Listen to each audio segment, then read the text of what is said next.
Can't stop thinking about the time I pounded my friend in the car. Every time I do, I get so hard I can't think straight. Even as I type this, I have to stop ever so often to rub one out. My girlfriend Malia believes that men and women can be platonic friends. Every day she'd get into arguments with my friends about how it's possible for women and men to be friends and would constantly use our relationship as an example. I used to agree with her until a few months ago when I fell in love with her. Of course, I couldn't tell her without losing our friendship. Everything was going fine until last month when my friends and I decided to go on a road trip.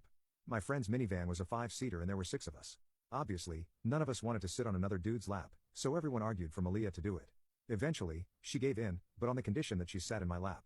Malia is gorgeous. She has large melons and a big, tight cock.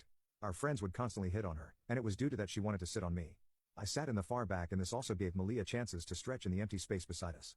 The first hour was awkward, but by the second hour, we got comfortable enough for her to lean back against me. As we crossed into Louisiana, we hit a pothole and so began what was a horrifying yet blissful experience. As most people know, it's pretty easy to get hard. It also didn't help that the love of my life wore a skirt. And my thoughts went to how her opening was just a thin cloth away. I could feel myself getting harder. I took deep breaths to try to calm myself. Another pothole shook the minivan and plan B was to pray she didn't notice. Malia cleared her throat and shifted slightly. "Sorry," I whispered. Gosh, I was embarrassed. There was nothing I could do to relieve myself and the next pit stop wouldn't be for a few miles. "It's okay, can't be helped," she replied.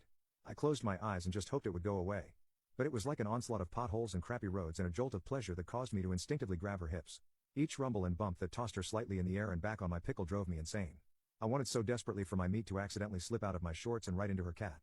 I wanted to say, "Frick this," and throw her on the minivan floor and bang her brains out doggy style.